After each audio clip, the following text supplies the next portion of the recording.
నేటి సమాజంలో అణిగిమణిగి ఉంటే అవసరం కోసం అంటారు.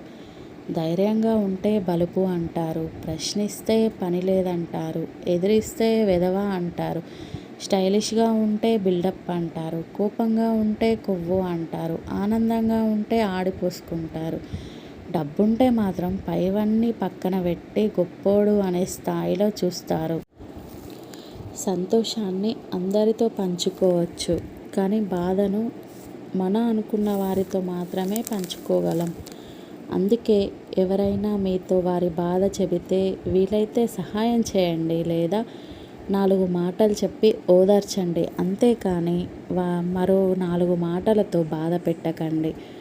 వాళ్ళు అనుభవిస్తున్న బాధ కంటే మీ మాటలే వారిని ఎక్కువగా బాధ పెడతాయి. గెలవాలి అనే ఆశతో కాదు, గెలవగలను అనే నమ్మకంతో ప్రయత్నించు. ఎప్పటికైనా గెలుపు నీ సొంతం అవుతుంది.